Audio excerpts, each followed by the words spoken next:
अंबादास दानवे काय बोलले हे मला माहीत नाही, परंतु निश्चितपणे त्यांनी जर असे बोलले असतील तुम्ही म्हणता म्हणून, तर त्यांनी कदाचित व्यक्तिगत त्यांची भावना व्यक्त केली असेल. या संदर्भातलं पक्षीय धोरण ठरवण्याचा आमच्या पक्षामध्ये पूर्णपणे अधिकार हा पक्षप्रमुख उद्धव बाळासाहेब ठाकरेंनाच आहे. ओके, धन्यवाद. चला एकच प्रश्न आणखी सांगोल्याचे शेकापचे आमदार बाबासाहेब देशमुख, राष्ट्रवादी शरद पवार गटाचे करमाळ्याचे आमदार नारायण पाटील देखील भाजप उमेदवार राजेंद्र राऊत यांचा उमेदवारी अर्ज भरण्यासाठी दाखल झालेले होते. विशेष म्हणजे नारायण पाटील आणि बाबासाहेब देशमुख हे दोन्ही राजेंद्र राऊत यांचं सूचक असणार आहे. देशामध्ये 22 राज्यात भारतीय जनता पार्टीच्या अधिपत्याखाली आहेत.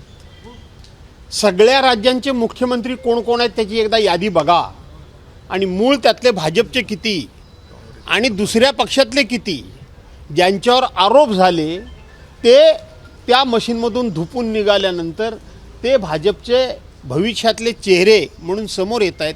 त्यामुळं भाजपाला हे निश्चितपणे माहीत आहे की आपण 100 वर्ष तपश्चर्या केली, पण 100 वर्षाच्या तपश्चर्येमध्ये आपण 50 देखील देश किंवा राज्य चालवणारी नेतृत्व उभी करू शकलो नाहीत. त्यामुळं दुसऱ्या पक्षातली तयार झालेली नेतृत्व त्यांना घ्यावी लागतात. हा त्यांचा नैतिक पराभव आहे असं मी मानतो. तर माझ्यावर एक प्रश्न होतो की मगाशी महाराष्ट्रात जो उल्लेख केला घराणेशाहीचा, मगाशी तुम्ही म्हटलं की चौथी टर्म आहे विधान परिषदेची, घराणेशाही असं थेट म्हणायचं होतं. असं आहे की घराणेशाही वगैरे म्हणण्यापेक्षा काही नेते असे आहेत की त्यांना फक्त आणि फक्त स्वतःकरता पक्ष लागतो, पण स्वतःच्या पलीकडे पक्ष वाढवण्याकरता काही नेते किती काम करतात याचा जर संशोधन केलं तर हे उत्तम उदाहरण ठरू शकतं. उत्तम उदाहरण, विधान परिषदेला 4 वेळा, विधानसभेला किती वेळा, खासदारकीला किती वेळा, मंत्रिपदाकरता किती वेळा, आणि हे जात असताना इतर कार्यकर्ते या सगळ्या पदावर किती वेळा गेले याचं संशोधन तुमच्यासारख्या जाणकार पत्रकारांनी केलं तर त्याचं उत्तर मिळेल. धन्यवाद. ओके, धन्यवाद. अंबादास दानवे काय बोलले हे मला माहीत नाही, परंतु निश्चितपणे त्यांनी जर असे बोलले असतील तुम्ही म्हणता म्हणून, तर त्यांनी कदाचित व्यक्तिगत त्यांची भावना व्यक्त केली असेल. या संदर्भातलं पक्षीय धोरण ठरवण्याचा आमच्या पक्षामध्ये पूर्णपणे अधिकार हा पक्षप्रमुख उद्धव बाळासाहेब ठाकरेंनाच आहे. ओके, धन्यवाद. चला एकच प्रश्न आणखी सांगोल्याचे शेकापचे आमदार बाबासाहेब देशमुख, राष्ट्रवादी शरद पवार गटाचे करमाळ्याचे आमदार नारायण पाटील देखील भाजप उमेदवार राजेंद्र राऊत यांचा उमेदवारी अर्ज भरण्यासाठी दाखल झालेले होते. विशेष म्हणजे नारायण पाटील आणि बाबासाहेब देशमुख हे दोन्ही राजेंद्र राऊत यांचं सूचक असणार आहे. देशामध्ये 22 राज्यात भारतीय जनता पार्टीच्या अधिपत्याखाली आहेत. सगळ्या राज्यांचे मुख्यमंत्री कोण कोण आहेत त्याची एकदा यादी बघा, आणि मूळ त्यातले भाजपचे किती आणि दुसऱ्या पक्षातले किती, ज्यांच्यावर आरोप झाले ते त्या मशीनमधून धुपून निघाल्यानंतर ते भाजपचे भविष्यातले चेहरे म्हणून समोर येत आहेत.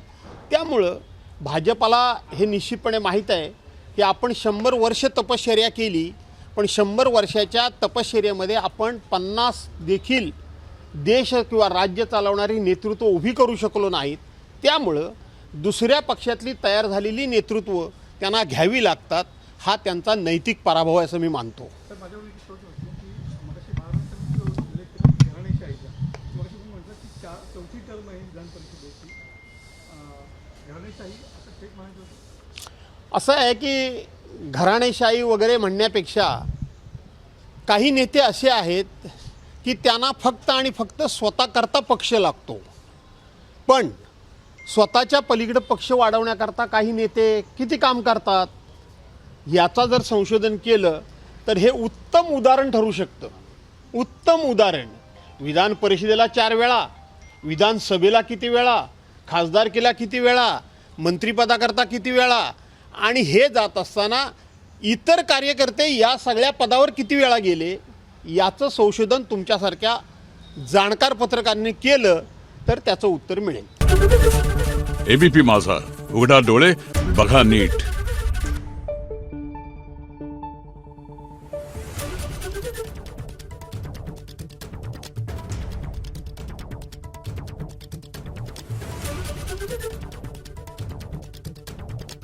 आहे